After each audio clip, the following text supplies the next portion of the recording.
If anything you want to say? Bill Lewis was very, so was Mayor Burley. Exactly. Also in the project. I'm just gonna read off what Dave said and then talk about phase one. Yes, you bet. We need you as a forum. You know me, I'm here. Oh, Hi, I'm Bill Roth. Jeff. That's for you. And welcome. All right, we're about to start the you ain't somebody from. job committee meeting of Friday, October 17th, and the time being 10:35. Call the roll, please. Bates, Doherty, Hennessis, Hennessis here. Strathman, Strathman here, remote. Young, Roth, Roth here. Allen, Lewis. And we would like to have permission to have Mr. Rathman with remote attendance. With Roth, we do. Yes. Thank goodness. Mr. No objection to Cheryl being online? Okay, No great. problem. Okay, perfect. I need somebody to give me unanimous consent for the approval of the minutes from September 12th. Hennessis moves from unanimous consent. Okay, no objections? It's done. No public comments this morning. Jobs Committee, if you don't mind, can we let Jasmine go first? Okay. Everybody okay with if we do 7 before 6? Could we have an official introduction? Yes, we shall. As Okay. long as you guys tell me 7's okay before 6. Yes. Okay. So, the Office of Community Reinvestment, the Workforce Development Division has really come through a lot of changes in the last 6 months, as you're all aware. And, we have a new, player here, and I don't know her title, but she will tell us. And she's our public face, and I've been in several meetings with her and the kiosk and all this kind of things, and she's wonderful. And she brings a lot of vibrant energy to the group, which I think we were really lacking. So I asked her if she would come and just, kind of let us know what's going on over there. And we also do now have the workforce development financial report. It unfortunately did not get in the packet, but you should all have handed out to you. It's a 2-page thing with cute little charts and graphs on the second page. Very similar to what you used to see. So we now have that back, and I'm very thankful of that.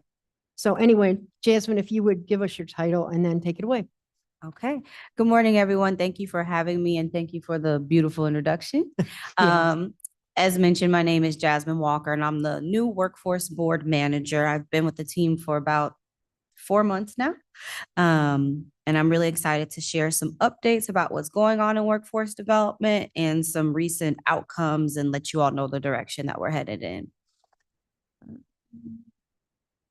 Okay, so today we'll go over staffing and the Workforce Development Board changes. We'll go over Waubonsie Community College's hybrid and electric vehicles program. We'll also talk about the WorkNet Batavia kiosks. Also give you an update on our monthly finances, the performance, and then what's going on with the One Stop and some activities. So first, we're going to start with staffing updates and our Workforce Development Board updates. So we have 6 new people for our staff. So Mary, I am going to butcher her last name, Yapajan.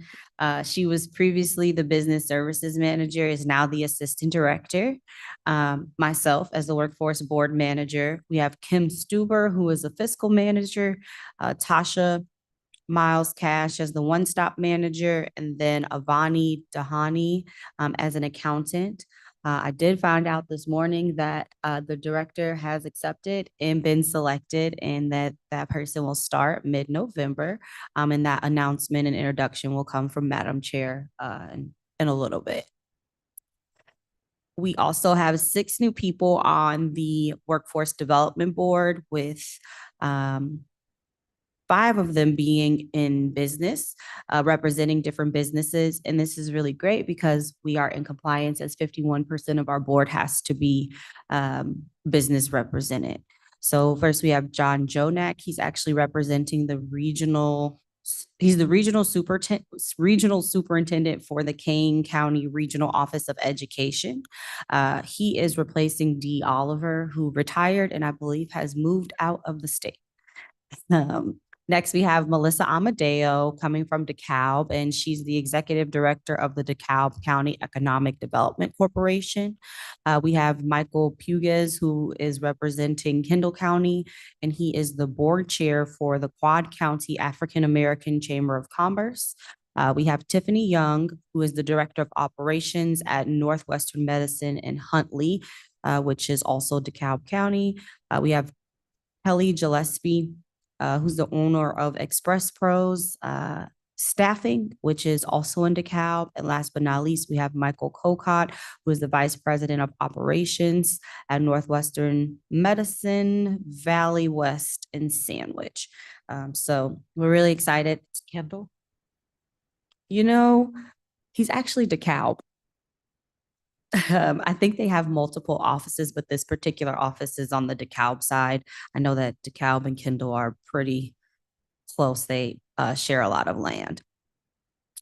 So we're really excited. DeKalb is also excited to have some more representation, and Kendall is really excited to have new representation. So our team, internal staff is also really excited to bring forth new ideas and energy. It's been a while since we've been fully staffed, and we are almost there, and that will be met within the next week or so, couple weeks or so. Before you go on, Mhm. these new members to the workforce development, they all got inducted last month, and they're all like really anxious to serve. And the board had, in my opinion, gotten a little stagnant. And so now we've got new energy in there, new people with new ideas that really want to work with the existing people and all their knowledge. So I think it's going to be much stronger than it had been in the future. Thank you. We have a question from Mr. Roth. This is a slight correction. John Joniak was initially going to be the assistant superintendent, replacing the person you said. He actually became the superintendent. He replaced Pat. Yeah. So, But on this particular board, Dee Oliver was the representative. right. I So mean, now- that's who he replaced, but Yeah. his job now is overall superintendent. So one step up from what he was, what Okay. Thank you Deanna. for the clarification. We're really excited to have him. He's been pretty active already. He's great. Okay, so next we'll talk about the Wabansie Community College Hybrid and Electric Vehicles Repair Program. This was approved by our workforce board, and the program focuses on safety protocols for high voltage systems. And it also focuses on electric motors, batteries, regenerative braking, HVACs, and drivetrain systems. It is ASE accredited, and graduates will earn a hybrid and electric vehicle certificate. The program has a total of 27 credit hours over 2 semesters, will take about a year. And the cost is $4,660, which covers tuition, fees, and books. And just looking at this field, automotive service technicians and mechanics continues to be an in-demand field with a median salary of $50,900 per year. This aligns perfectly with the industry shift and sustaining transportation and green jobs, which we're really excited about to support through our WIOA training opportunities. Any questions about the Wabansie Community College program? I think we're good. Oh, wait, Miss Allen? Just that somewhere in here, we can offer, sometimes we can offer students help. We can help with that tuition. And so I don't know exactly how that would work. Riverboat money, if it were freed up to be used for economic development and Well, education. This is all, this tuition gets paid through this grant, through the Yes. WIOA grants. If you see down at the bottom, it tells how much the tuition and stuff is, and that's all Okay, included in this. so we're not asking students to pay that money. No, No, students do not pay this. That's very cool. This is the part of the grants that come from DCEO. Okay. yes. Part of Thank our you. overall, yeah. So just to clarify, this particular program has been added to a list of programs that WIOA participants can choose to participate in. And we pay up to $10,000 per participant. So this would definitely cover both semesters. I think both semesters cost the $4,660. We also provide what's called supplemental money. So if they have trouble with transportation, childcare, car repairs, there's a list of about 10 to 15 different life issues that we can support people with so they can make it through the program. But there is a list that the state puts out with, I would say, over 250 different programs that people can choose from to participate and get WIOA money. So this was added. Previously, there was more like regular car repairs and there was an electric vehicle repair. So this was a course that was added and we wanted to get it approved and added to the list. One of the things of WIOA and the WIOA board is to kind of get that pulse of what's going on and what we need. And obviously it's become evident that to get the hybrid and the electrical vehicle repair done somewhere and, give our students an option. So Wabansi stepped to the plate on this one, which I think is so cool. But that's one of the things of the WIOA board is because of all these different people from all these different facets of, not life, but of careers, that they have ideas of what's coming forward. So we can get a little bit ahead of it and have these programs. So I just wanted her to highlight this one because I think it's cool that we're doing it. It's a great opportunity, very forward thinking. So next we'll talk about the kiosk initiative. So we are launching a total of 15 kiosks throughout Kane, Kendall, and DeKalb counties. On September 30th, we launched 4. We had a ribbon cutting at the Quad County Urban League, and the other 3 also went live, which are at Hesed House, Santori Library, and West Branch Library. What these kiosks do is allow job searchers to see different opportunities, whether that's our programs or actual jobs. We do work with the community, and we are launching a new job board so that people have access to good jobs and can get support in filling out the applications or even a career switch. So the first phase of this initiative is from September to November. So these 4 kiosks, we are focusing on them just to see the feedback and how frequently people are using them. Also seeing some kind of common questions that people may have. We can also see what websites they visit, the most frequent on there, and they can send forms back to our team to get connected to us to get some job search support. In phase 2, we'll start from December to February, where we will find 11 more spots. So that's throughout Kendall, Kane, and DeKalb. Right now, we have secured Gail Borden Library, which is in Kane, the Sandwich Library, which is in Kendall, and Genoa Library, which is in DeKalb. And so we are in search of additional locations for Kane, Kendall, and DeKalb counties. Some of the requirements that the location needs is Wi-Fi, they need power, and that they have a person that can communicate with our team any issues that may happen with the kiosk. Community is really excited about this. We had a good turnout at the ribbon cutting, and I've been getting a lot of interest from the community. But if you all know of any organizations, please connect me with them. I'm going out and vetting them and just telling them about the initiative and what it takes to have a kiosk. Madam Chair, type of locations are we looking for? I see we got a lot of libraries on there. What are some other? So we're looking for locations that are going to be accessible. So like the Quad County Urban League is on Farnsworth Avenue in Aurora. And so people that are going to go there, people that might not necessarily want to come up to Batavia. So they can go there and get this connection. Same with the libraries. People will go to libraries, but to go all the way up to Batavia, to go to workforce development, they don't want to do it. Sure. So Hassett House is obviously our homeless shelter. A lot of people go there. We were thinking of putting one in our food pantry, but I did not have the manpower to actually have somebody there to help you. So, oh, I'm sorry. So any location that you can think of in your community that you know is fairly high traffic. Right. But yet would have somebody there that, and they don't have to be like, you know, a rocket scientist. They just have to be able to say, you know, if the equipment goes down, how to get it back powered up, or how do I do this, you know? They just need to be computer literate is what I'm gonna say. So, Thank you. uh-huh. So, and you will tell us like in December what the numbers are of visits to these sites, right? Yes. Because we're anxious to see that. All right. Madam Any other Chair? questions? Yes. Can we tell, with what experience we have at Hassett House, if using, like Elgin has its pads center, if people at Hassett House are actually using this thing, would it be a good idea to, shall I reach out to pads?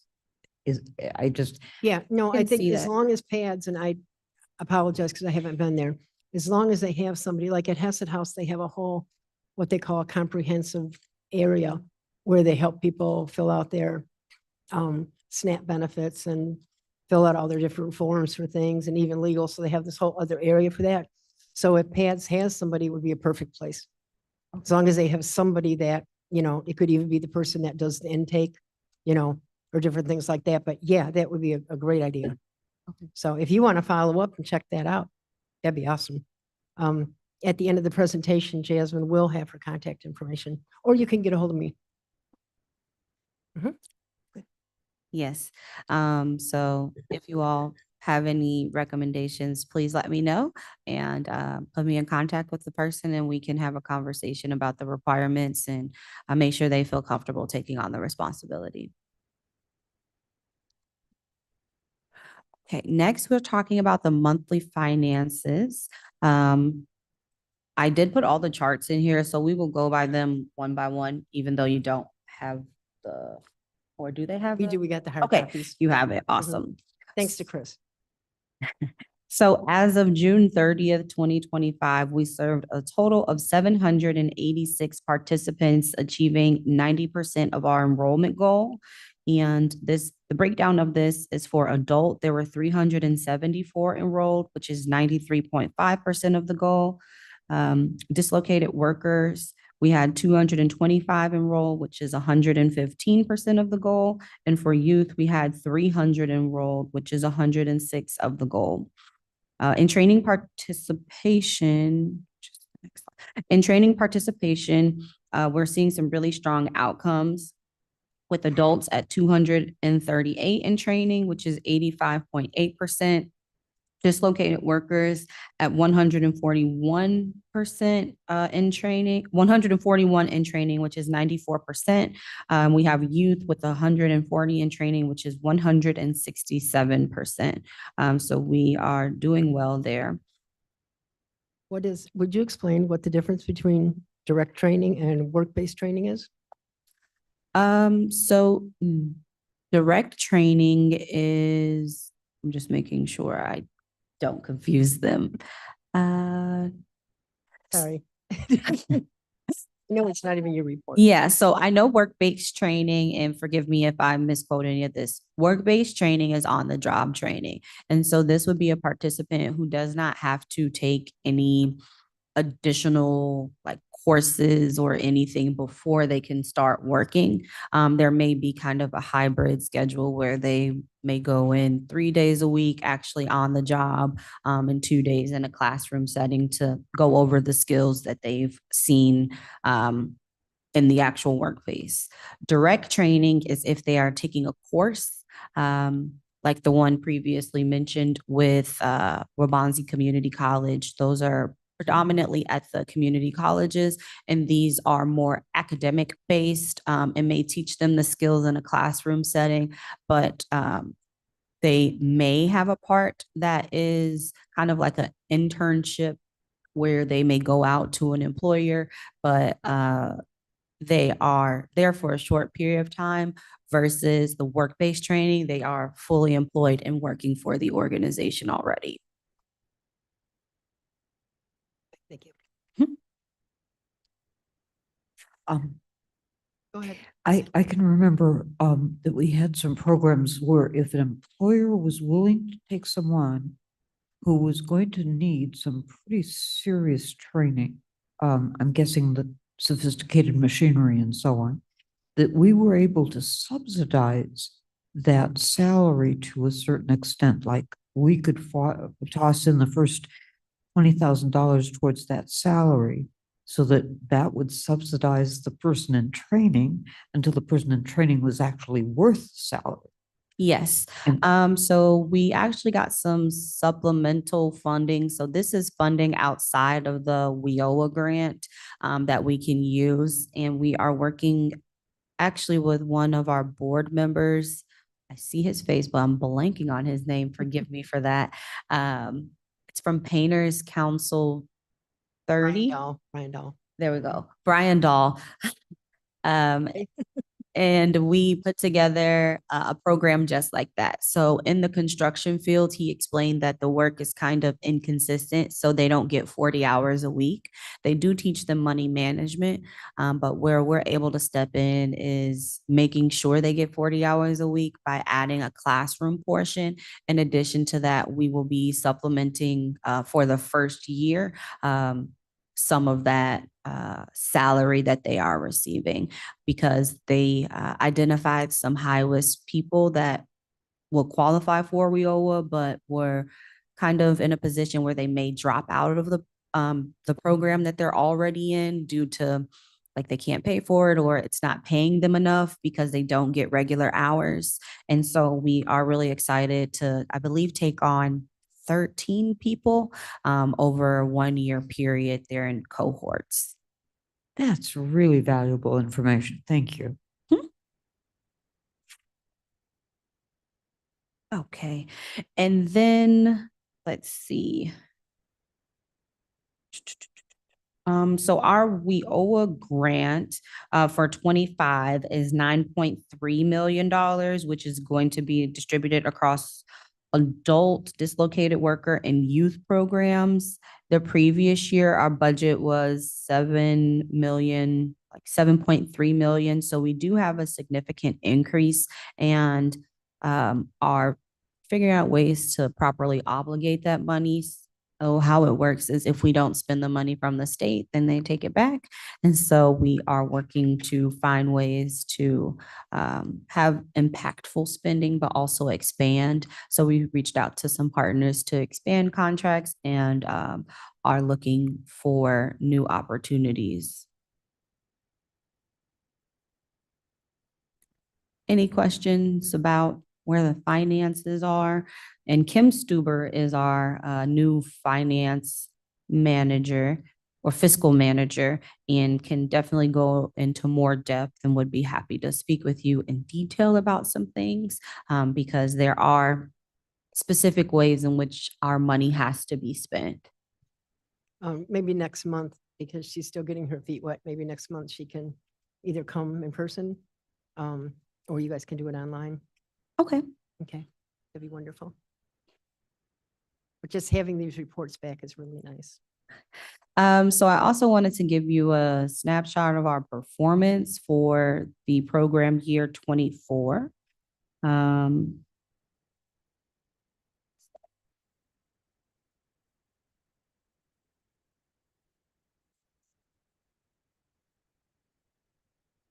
Okay. Madam Chairman, I think this is the first time that I've ever seen actual numbers of people I know, isn't it cool? involved in certain programs. And that's very helpful. Thank you.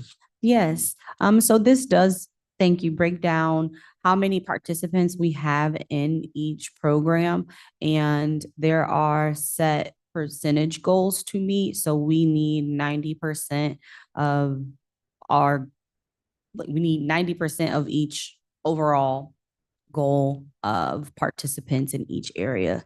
And so as you can see, I don't know if I can zoom this, but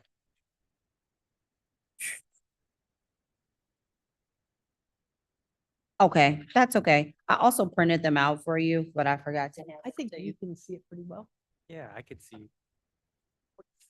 Look older, our eyes aren't. Is registered, the student hasn't decided what field they're gonna go into, I'm taking it?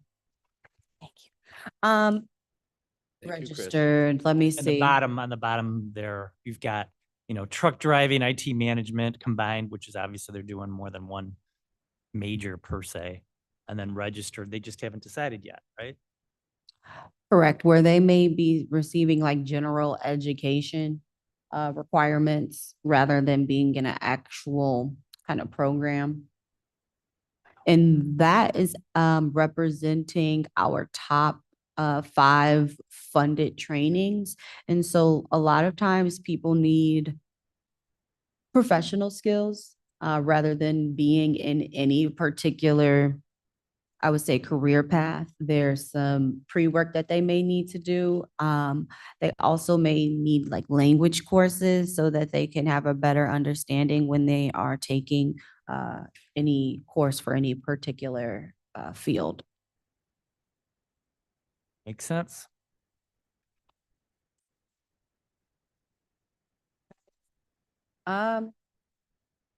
Yeah, any questions about this slide? I think I actually read this one on accident before I showed the slides. Good, it's good. Is it actually, is that the end of your thing? You got more? We have one more, the One Stop. So our One Stop manager started about a month ago, and we have had a lot of career fairs that we've participated in. So Amazon is doing a job fair in DeKalb that our One Stop manager actually really worked hard to secure that. So they have a series where they're doing on the spot hiring. There are some other career fairs, like the one with Bill Foster, the Kendall County Career Fair, that happened, and those went really well. Was able to collect some jobs to put on our job board. In addition to that, just make some good connections with organizations that can offer additional services. And then we have the Elgin Community Job Fair coming up, I believe next week. So, I was talking to, John from the Regional Board of Education. Oh, I'm sorry. I was talking to John from the Regional Board of Education. And we thought it would be really cool if we could take one of our kiosks when we go to these job fairs. Since we have extras and they are portable. Elgin Community College, speaking of places, Mhm. that would be a good location for one of these kiosks full-time. Mhm. They have students coming in and out all the time, and that job fair, it's huge. You probably have about, I don't know, over 100 vendors there. And then the students coming in and out of classes are walking through there. So Mhm. it's a good, well-attended event. Yeah. We can take that into consideration. I'll say right now, with working out some of the issues with the kiosks, unplugging and plugging it up does require a little bit of time depending upon it. So it's taken from 30 minutes to 90 minutes to get it up and Yeah. running just due to the actual software on the kiosk. Given that they were programmed on the King County network, sometimes there's challenges in getting it to work how we want it to, but we are getting better with time. Okay, yeah, well, let's keep that on mind, especially as we go into high school, college fairs in spring. Which I think start in January. And some Yeah. of those we could even probably set them up the day before or get their IT people to help us too. So let's just kind of keep that on the radar. Yeah, in think addition it's to that, good. the resources that are on the kiosk they have a QR code that can be scanned and it can be used on any kind of phone or tablet. And so another way in which we can get people to the same resources is to bring printouts with the picture on it, and they can use their phones, or we can bring a laptop if the kiosks prove to be challenging. Yeah, our kids love QR codes. So, just have a poster with a QR code and they're good. As long as they don't have to talk to you. So ahead. that was my last slide. So thank you to the Jobs Committee for having me. We're really excited about all the new developments that are happening in workforce development and looking forward to continuing to build our new team and see what we all can do as we work together. And we're really excited about this upcoming year. Okay, thank you. Thank you. Any questions? Ms. Allen? Could you put this presentation and just send it to the committee? I don't know if we want to send it to the full Send it to board, but Chris. Jasmine, if you just send it to Chris. I have a copy. I can send it out to the committee for you guys. I'll take it. You're Okay. welcome. Thank you very much for coming. I just had two quick comments. One, Jasmine, first of all, nice to meet you. This is a great presentation. It's great to see the work that you guys are doing again, especially with the numbers. But the one thing I was really appreciative of was when you showed the slide with the electric vehicle program, that you showed the average starting salary that program is. I really encourage you to keep doing that, because when we talk about the work that you guys are doing and the programs that you are putting out there, we always talk about livable wages. So we Mhm. want to make sure that we're encouraging everyone to say that we are doing great programs through our workforce development boards, but they're highlighting programs that support livable wages in Kane County. So thank you very much for that. You're Very welcome. good point. Very good point. I like to explain that too, even where we're putting the kiosks. A lot of people are not where they want to be. And so they may have to take I would say, combination approach to where they want to be, and particularly with people who may be at the shelters or just in a difficult housing situation. Our team does a really good job of helping people meet their basic needs before we're trying to push them into a job. And so it's not always cookie cutter. It actually is never cookie cutter. Every participant is different. And most times when people are putting out jobs, a lot of them are not even a livable wage, which in the state of Illinois is about $25 per hour. And so we do work with participants saying, hey, you can work, this job at Amazon, but it's not exactly where you want to be. And maybe you want to take a training program in construction or something, where we can help them think a little bit bigger of not just trying to survive right now, but actually create a plan for a good future.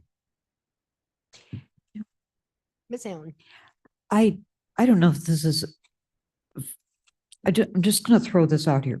One of the things that the county building management thought about was we need janitorial staff. Now, a lot of people can qualify for janitorial staff, and that certainly is where they want to be. And one of the problems that we had was the companies that we would hire to do, let's say, the Judicial Center, the most used building in our whole operation. They would hire a company to bring in staff. They would work at night when the courtrooms are basically empty. And the problem was that the pay is low. There are no benefits. And so if somebody who was working for that company got an opportunity to do anything else, they would go do it and just call in sick. So we need a dozen people. As I'm throwing this out, we need a dozen people to clean the courthouse overnight so it's ready the next day. And 6 people show up, so it doesn't get done. So the people at the courthouse complain about how the bathrooms are still crummy. So a decision is made at a high level here that what we want to consider doing is hiring people as employees to be our janitorial staff, because now they get some vacation, they get some time off if they're sick, they get some of the benefits that come with being actually employed in a decent job. Even if they're not making a lot of money, there are some benefits now. So how does the county figure out whether or not that's a good decision? Well, how much did we pay the janitorial staff that was doing a poor job? And does this new plan work better? And we're certainly paying people more and giving them benefits. So we're trying to figure out what works. And even if we do that, we still might have some people who would say, well, I'm grateful to get benefits, but I can see people working all over this county. What do I need to learn to do so I can get one of those jobs? Mm-hmm. And it's again, it's chicken and the egg. Mm-hmm. And it's trying to come up with enough numbers so that we can say to each other on the board, well, here's the ROI, here's why it worked or why it didn't. And what happens as we improve. Now, can somebody who works as a janitor afford to live at Kane County and buy groceries and go to the movies and buy gas and stuff like that? I don't know if we can carry it out that far, but that's the stuff that's in our head that we are always working towards. Thanks for letting me vent. That's Madam kind of Chairman. out of her thing. That's more things that we need to talk to our HR and our departments about developing people up so that they can move up the ladders more. But it all ties together, but thank you. Let's not put her on the spot anymore this morning. She can't solve everything in one visit. All right, thank you. And you're invited to stay for the rest because, hear the really smart people in the room. Which is the Jobs Committee priorities. Christel speaking. So first on our priorities, I got notice last week that the committees were asked to start looking into their jobs, their goals for the 2026. So on the top of your 2025, or your agenda is our 2025. I can committee take goals. this one. Yeah. I was planning on it. I just kind of get your updates and I wasn't really paying attention to this. Oh, yeah. Okay, but anyway, like you said, if you look at the top, and I went through these and I checked off, we're really doing a good job, by the way. So our first one was to revise the county code definition of the Jobs Committee. We did that. It took us a long time, but we got it done. So that one's going to fall off. Our economic development strategy plan, that ties into this whole Kane County Economic Development 501 that we just started. So as we go forward, we need to redefine. I think we need to take all these economic development goals, kind of combine them together and then put some metrics behind it. Like, what does this really mean? Like, what should the Jobs Committee be doing to support our economic development? How do we fit into that piece? Same with regional partners. Yeah, we're going to work with the Greater Economic Chicago Partnership, but what exactly are we going to do? Are we going to try to find 10 more partners next year? Are we going to maintain partners? Are we going to, just what's that going to look like for us? And those kind of are tied together. And then when we got down to the ARPA things, we actually did get the economic development launch, which was huge. The Fabulous Fox Water Trail has been launched and good marketing is going on with that and really cool things are happening there. I love those updates. The farmers grants, I believe that one's been wiped out too by the Ag Committee. I'm not quite sure how that one got on here, but and tourism, I'm not sure how much we've really put in working with our other community partners on tourism, but I think our part goes up into the Fox Valley Trail and some of the other things that we're highlighting as we go along. And then manufacturing, obviously, our partner with IMEC is really, really going well. And then like VIA, we had them in last month. So those will stay on, but we're definitely meeting those. But and I'll take a swat at kind of putting some of this together a little cleaner next month with some, and then we can kind of throw some numbers on there, like, what is this really going to look like for us? The only one on here that I wasn't sure if we are going to continue on, it says continue to network and develop partnerships for the future energy or hydrogen economy. I'm not sure that we are really actively working on that. I don't, well, that one even ended up really in here. Madam Chair. Turn that up. Yes. Go ahead, John. The basis for the county's involvement to a large degree on the hydrogen Mm. program was based on a large sum of money committed by the federal government through the Department of Energy, which to a large degree has been rescinded. Okay. Which has put all of these hydrogen hubs, which were to get $1 billion apiece, pretty much up in the air. And there's no clear path in terms of bringing that back anytime soon. So Okay. it's not that we are not interested in hydrogen, but I think the program that the feds have was very enticing for us to get involved and stay Mhm. involved. But without that funding, the program has kind of gone sideways. Okay, then I'm going to definitely take it off next year's goals. Yeah. Okay, perfect. Mr. Roth, I know you had a question. Well, I'm recommending, it was brought up on the May 1st special finance. We need to convert all these goals to SMART goals. I know, I just said that. Okay. And I have a document on it, so I can send it out to the community. I if you read want. it last time. So, Thank you. and I'm going to be recommending that for every committee, by the way. That's why I so- said we'll put some numbers behind it. Yeah. SMART goals. Because if they're not measurable, I mean, it's like apple pie. Well, that's nice. But how much more apple pie are you going to eat? No, Right. just Like apple pie, but All right, so I'm going to clean this up for next month, and if anybody has some suggestions, just send them to me. Okay. By the way, would you three formally introduce yourself for Jasmine? Oh, yeah. Hi, Jasmine. I'm Chris Toth. I'm the Planning Division Manager for Kane County Development and Community Services Department. John Grueling, Kane County Economic Development Corporation. I was at the kiosk ribbon cutting. Mark Van Kerkhoff, Director of Development. We've met. I was excited when I heard that you were moving from the Health Department over to Workforce Development, and a fantastic presentation today. Thank you. Thank you.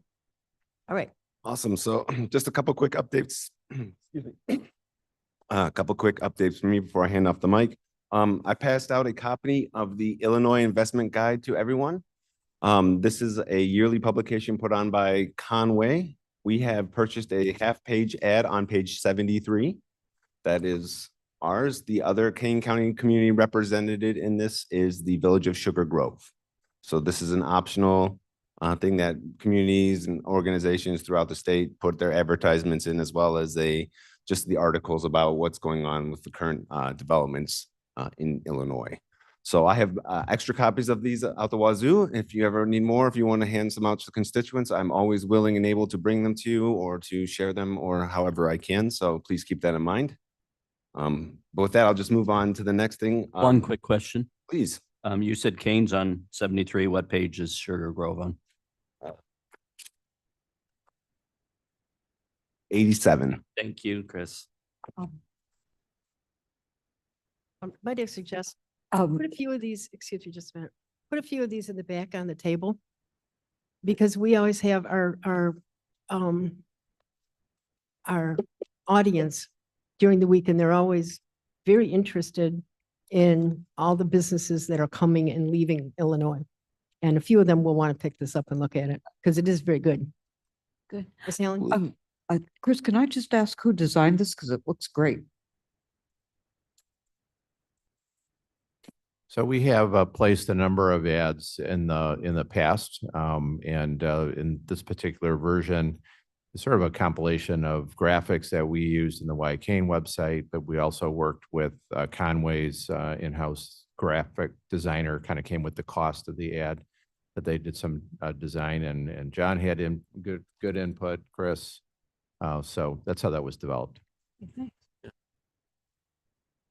I like how you included the Rockford International Airport in there. But maybe put a little arrow pointing that it's a little bit farther out, but that's key. You know, we're really close to the, cargo. That's one of the biggest cargo airports we got in Illinois, if not the biggest. So that's great. Awesome. I'll make sure to leave extra copies. And if there's anywhere else you think I can leave copies, I have plenty. So please just send me your suggestions. Maybe put them up in the conference room where we have our mailboxes on the table, a big pile. Absolutely. Because when they came out with the new bike maps, they put a box up there and that box is already gone. So I will take more than a few.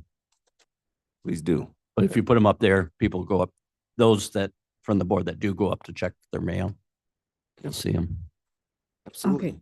I- So I give up. What is this? that's a fiber cord, a cord of fiber internet being lit up.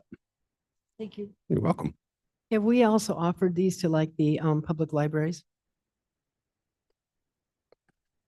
No, but I definitely can take them some. I would love to share them with the major libraries. If you want to give them to me for the Aurora ones, and even Wavansie, their library could do that. He's got Elgin covered for you if you give them to Deb. Well, awesome. Well, in addition to the Conway investment guide, I also shared another book. This is the Made in Kane 20-page pamphlet that IMEC produced as part of the completion of phase 1 of the Lighthouse Manufacturing Program that talks about all the great work of IMEC and King County and the Jobs Committee that we did for the first 20 companies of the Lighthouse Manufacturing Program. Inside, you'll find a lot of good metrics and data. You'll find a very good interview with our director, Mark Van Kerkhoff. And then just you'll hear more about the companies that participated in the program. Really, really excited because this isn't the end of the program. It's just changing into its next phase, which I'll let John talk about in a moment. I did put a copy of this in everybody's mailbox up at the county board office. Again, we have plenty of copies, which I think I'm going to take some of the advice with the investment guide and put this in some places around too, so people can see just how well that this ARPA program went out. Again, there were 20 companies that successfully finished the Lighthouse Manufacturing Program, and they're looking to grow that cohort in the next phase. Working with IMEC, it's amazing for a statewide organization how responsive and how easy they are to work with. So we will continue to partner with them in the future on other things as they work more with the EDC on the Lighthouse Manufacturing Program. But before I hand it off to John, I just wanted to read a couple things. We had met with IMEC about this transition of Lighthouse Manufacturing, and it still being Manufacturing Month in October. I just wanted to read off a couple of bullet points that they sent me to highlight manufacturing in King County. And the first thing that they just said is they described King County as a manufacturing powerhouse. King County is home to over 750 manufacturing establishments, employing approximately 32,000 individuals. This sector represents about 17% of the county's total employment, underscoring its pivotal role in the local economy. And that's World Business Chicago data that we got from our GSET partnership. It's also a diverse manufacturing landscape. The county's manufacturing industry encompasses a wide array of sectors, including metalworking machinery, plastic components, custom fabricated metal parts, and food manufacturing. This diversity highlights the adaptability and innovation within King County's manufacturing sector. For our projected job growth, in the coming year, King County anticipates the creation of over 3,000 new manufacturing jobs. High demand roles are expected to include assemblers, metal and plastic fabricators, and first line supervisors, reflecting the sector's ongoing expansion. And I'll include this with Jasmine's slides when I send this after, so you guys will have a hard copy of this. But strategic investments yield significant returns. Through programs like the King County Manufacturing Grant Program, the county has turned a $1 million investment into over $25 million in local manufacturing impact. These initiatives focus on enhancing operational efficiency, workforce development, and fostering innovation among local manufacturers. And finally, cultivating future talent. Educational initiatives such as the industry tours and partnerships with local schools on Manufacturers Day, which was October 3rd this year. They are inspiring the next generation of manufacturers. These programs aim to bridge the skills gap and ensure a steady pipeline of talent for the manufacturing sector. Like I said, before I hand it off to John, it was really easy to work with IMEC. They're an amazing organization, and we're glad to see that this program is so successful that the EDC will be continuing it on moving forward. But with that, I'll pass it over to John. Can I question first? Please. So the lighthouse manufacturers that we have just put through our first cohort, and we're going to go into the second, do we have that on a little map so we know whose districts those are in? No, but I can get you one. Good. You know, as board members, we always like to know who's in our neighborhood. Example. I'll get you that. Miss Allen. To speak to Mr. Roth's interest in SMART goals, one of the things that's so amazing about IMEC is that they do publish ROI. And if they're going into a company to try and help build it, enlarge it, get it more sturdy so it can last longer and hire more people, et cetera, they are able to say, well, this is what we were able to help this company with, and here is how it has improved its money. So that's just real credit to the organization. Absolutely. All right, now finally, John. So thanks. I had one question on IMAC. Oh. Did they get a sign off on the picture on page 7 from that person? Sure. Not in relationship to its size. Okay. No. It's a beautiful picture. You got a fee for that, didn't you? No.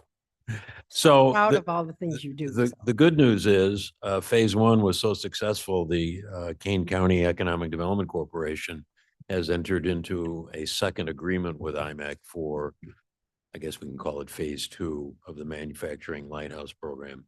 The total amount of that agreement is $483,000, which again is being covered by ARPA funds as a pass through the Economic Development Corporation. A couple of different components of phase two. There'll be additional funding for the 20 companies that went successfully through phase one. Each of them will qualify for an additional $5,000 of consulting services, which is really important from IMEC's perspective because their program is really over a 3-year program. And our hope is that once the companies complete the second round, that they will work independently with IMEC on phase three, so to speak. There's going to be another 10 new companies in phase two at $30,000 a piece of training and consultation for the company. And it's all customized. They go in, they sit down with the owner, the plant manager, the production person. They identify what's going on in the facility, what are the practices and procedures, and then with IMEC's wealth of experience and background, they'll do a complete drill down on the company's operations. And as you can see from the book, and if you talk, we spend a fair amount of time talking to the companies that have been through this, and nobody's made a sideways comment about this at all. This has been a very welcome opportunity. A footnote: all of them will be asked to become investors in the Kane County Economic Development Corporation. No requirement, but it certainly is something we'd like them to consider. In addition to the Lighthouse services, they'll put on a couple of events like they did this past year, where all of you should be invited, and to celebratory, so to speak, working and learning who the companies are. And then something that we thought was very special and unique, they're going to do a county manufacturing survey and publish a report. Their goal is to talk about 30% of all of the manufacturers in the county. I don't know how they're going to do this. It's a $75,000 expense as far as the program is concerned. It'll be a phone survey. Chris and I don't know if you looked at the questions or not. We've been asked to review them, and I had a couple of ideas, but they're the experts. All I can say is if they only hit 10%, the information that we're going to get from this survey is so invaluable. With manufacturing representing 17%, and I'd like to see one of the goals of the Economic Development Corporation push that to 20 or 22% of our economic base, because the positive impact that manufacturing jobs have on our communities is second to none. Manufacturing is responsible for the creation of most new wealth in a county like Kane. The products are not being just sold locally. Typically, they're being sold not just nationally, but internationally. But also the suppliers that benefit from the manufacturing base here is just outstanding. We have one of the best concentration, for example, of German manufacturers in the Elgin area. We have, we're stellar when it comes to food and food processing, agritech, flavors, real fake meat, whatever you want to call it. It's that work is going on in Kane County. And I think, that will bode well as the economy continues to see ups and downs. The manufacturing base typically is pretty solid. Now, having said that, a big part of the Economic Development Organization's business is going to be business retention. And again, we're going to have a certain focus on existing manufacturers to make sure they're getting what they need, that we're not overtaxing, that we're not over-regulating, that they have a available and skilled workforce. These are all the things that we want to learn from the companies that we talk to. So we're very excited about this and, hats off to the county for initiating this. And the Economic Development Group is going to carry it forward. So thank you. Any questions, I'd be glad to answer. Question. So Kane County's at 17% of its economic base manufacturing. Where does that rank with the surrounding counties and Chicago Collar counties? Where are we at? Where are they at as compared to us? Do you know that? That's a good question. And my suspicion is it's going to be somewhere in that 15 to 20, 22%, but I think we can get that information. Yeah. Yeah, I think actually, Will County's probably higher than us. Maybe we're higher than, like, say, for example, McHenry, probably. actually, I think it was last month's meeting, we included a map of a projection statewide, showed county by county what the percentage of jobs were manufacturing. It was kind of expressed as a range. And then the number of manufacturing or number of jobs that help, or support that manufacturing Yeah, correct. number. So that's probably a good place to start, just Yeah, to see thank how you. we stack up with other. One of the real strengths of Kane County and the region is so many of our manufacturers are small, medium size, locally owned, very diverse. We have a plastics hub. We have like all sorts of, specialization. So there really is a broad diversity and, the need to support and continue to help help them grow is going to be, key for the county. The other thing I'll note on the survey, the one type of question I was looking for in the survey gets to the question of what is their experience been with local government, and do they feel relatively, supported? What kind of level of support do they feel from the local government? Because I think that's an area where we can work peer to peer on, going towards that. How do they be business friendly to their manufacturers? Which is an important role for the County Economic Development Corporation is, when we find pain points among some of our key employers that may be based in some local regulation or restriction, we can at least bring that to the attention of the powers that be in those communities and say, look, can we work on this? And that's a big role for a county organization. It's hard for a local chamber to do that, to walk into City Hall and say, we think that you're not doing this right. Because their money is coming from. Well, yeah, exactly. So, but at the same time, it's not just to punish them, it's to give them information Mhm. that will hopefully help them work with businesses better, more successfully. Ms. Allen? This is just bizarre stuff I can't help but toss out. I worked cemetery walk, and I learned for the first time that we have in Elgin a company that's more than 100 years old that makes precision parts for jets.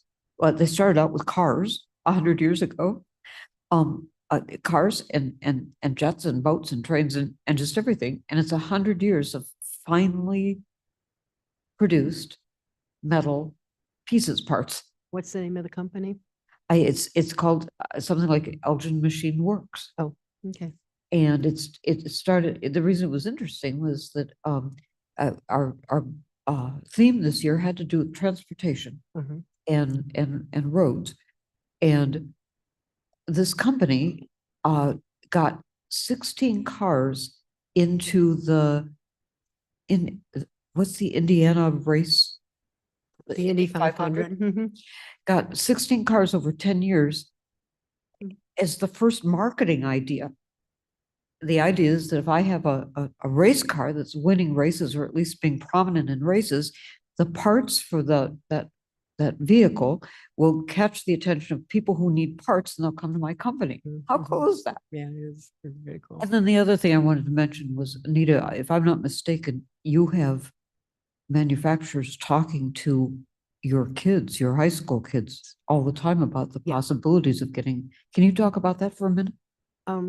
So I was doing a program with East Aurora where we were calling it Find Your Future Wednesday. And we were getting people in. Chris was one of my victims one month. and just from all sorts of different walks of life about careers. And as he said, the one thing that we made sure that our high school students knew was how much money did these fields make? And, you know, when they would say, oh, yeah, I make, you know, the starting range in this career is $50,000 and you don't need to go to college, they would be like, oh, wow, sign me up for that.